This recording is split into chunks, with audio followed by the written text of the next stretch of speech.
দীর্ঘদিনের এটা আবেদন ছিল, অনুরোধ ছিল। এটার জন্য যে আমরা জনজীবন অসুস্থ হয়ে পড়েছি, জ্যাম আমাদের প্রতিদিনের একটা বিশাল একটা সময়, আমাদের প্রত্যেকের জীবনে বিশাল সময় নষ্ট হচ্ছে। এই বিচার করার জন্য প্রথমত না হলে আমাদের পরবর্তী মানুষ আমরা কর্মকাণ্ডে দিব, আমরা আশা রাখি। ধন্যবাদ।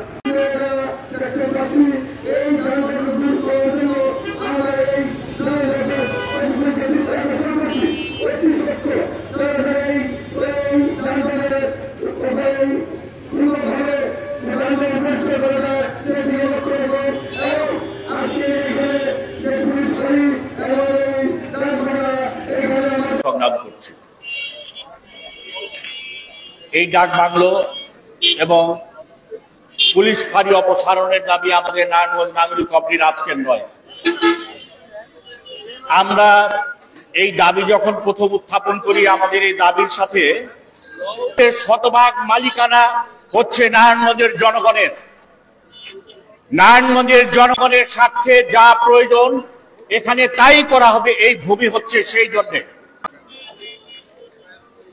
আমরা হাসপাতাল করি, স্কুল কলেজ শিক্ষা প্রতিষ্ঠান করি, পার্ক করি। এইটি নারায়ণগঞ্জের মানুষের নাগরিকের প্রয়োজনে আমরা করি। কিন্তু কি প্রয়োজনে নারায়ণগঞ্জের এই ডাক বাংলো এবং এই পুলিশ ফাঁড়ি নারায়ণগঞ্জের মানুষের কি প্রয়োজনে আসছে এটা আমাদের বোধগম্য না। আমরা দীর্ঘদিন ধরে দেখেছি এই নারায়ণগঞ্জে এই ভূমি কিভাবে দস্যুরা আত্মসাৎ করেছে, এগুলো আমরা প্রতিহত করার চেষ্টা করেছি। এই গডফাদাররা, ভূমিদস্যুরা, মাফিয়ারা এই ভূমি দখল করেছে, দস্যুতা করেছে। আজকে যদি একই কায়দায় যদি আমাদের নিরাপত্তা দানকারী এই পুলিশও যদি আমাদের নারায়ণগঞ্জের জায়গা দখল করে, প্রশাসনও দখল করে, সেনাবাহিনীও দখল করে, তাহলে নারায়ণগঞ্জের মানুষ যাবে কোথায়? যেই জন্য আমরা একটা বিষয় স্পষ্টভাবে বলতে চাই জেলা প্রশাসককে, আপনি এই জেলার অভিভাবক, সরকারের পক্ষ থেকে আপনি জেলা ম্যাজিস্ট্রেট এই নারায়ণগঞ্জের। যদিও আপনি এখানে আজকে আছেন, কালকে নাই, কিন্তু আমাদের বাপদাদার 14 পুরুষ আমাদের এখানে ছিল, আমরা আছি, আমাদের উত্তরাধিকাররা এখানে থাকবে। তাই আমরা আপনাকে বলছি, আপনি উদ্যোগ গ্রহণ করেন। যেই পুলিশ ফাঁড়ি ডাক বাংলো রয়েছে এইটি আমাদের নারায়ণগঞ্জের মানুষের কোনো কাজে আসছে না। এই দখলদারিত্বের হাত থেকে মুক্তি দেওয়ার জন্য এই ডাক বাংলো পুলিশ ফাঁড়ি এখান থেকে অপসারণ করেন। সার্কিট হাউস হয়েছে কোর্টে আপনার অফিসের সামনে, সেইটি যথেষ্ট।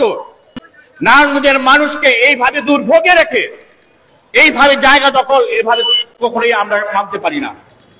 এই রাইফেল ক্লাব নারায়ণগঞ্জের মানুষের কি প্রয়োজনে আসছে, এই বাইতুল আমান নারায়ণগঞ্জের মানুষের কি প্রয়োজনে আসছে, আজকে তা ভেবে দেখার প্রয়োজন সময় এসেছে। এই রাইফেল ক্লাব শামীম ওসমানের খুন খারাপের সন্ত্রাসের নগ অফিস হিসেবে ব্যবহৃত হয়েছে।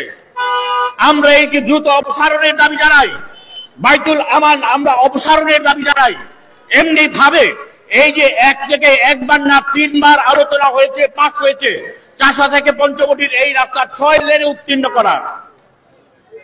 আমরা দেখেছি বিগত সময়ে যে কোনো উন্নয়ন প্রকল্প এক থেকে আলোচনা হোক, মন্ত্রণালয়ে গিয়ে শামীম ওসমান তা বাধা দিয়ে তা থামিয়ে দেওয়ার চেষ্টা করেছে। আজকে তো শামীম ওসমান পালিয়ে গেছে। তাহলে এইটি এখন হবে না কেন? এখন কে বাধা হয়ে রয়েছে? আমরা এই বিষয়টি জানতে চাই। এই পুলিশ ফাঁড়ির এই ডাক বাংলো অপসারণের জন্য এখন কে বাধা দিচ্ছে এই বিষয়টি আমাদেরকে জানাতে হবে, স্পষ্ট করতে হবে। আমরা এই মানববন্ধন থেকে আমরা শক্ত কোনো কর্মসূচি ঘোষণা করতে চাই না। আপনাকে স্মরণ করিয়ে দিতে চাই, জোর জবরদস্তি যেহেতু শেখ হাসিনা যখন দখল করেছিল 15-16 বছর, ঘাড় ধাক্কা দিয়ে তাকে কিন্তু নামিয়ে দিয়েছি বাংলাদেশের মানুষ। প্রত্যেকের সহ্যের একটা সীমা থাকে।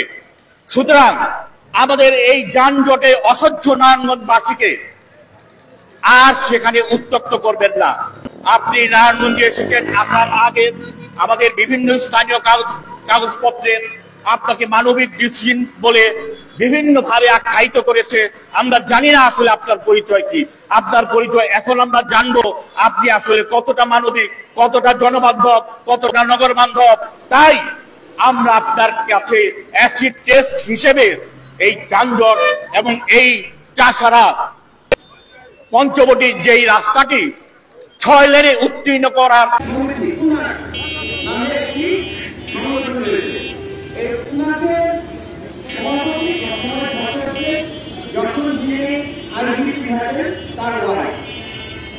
শুধু এই দোকানটি না, নারায়ণগঞ্জের পুলিশ লাইনে কয়েকটি দোকান রয়েছে, তারপরে এসপি অফিসের সামনে কয়েকটি দোকান রয়েছে। এই সমস্ত আয় যারা হচ্ছে একটু তহবিলে দেখেন সরকারি জায়গা আমরা ভোট করে নিই।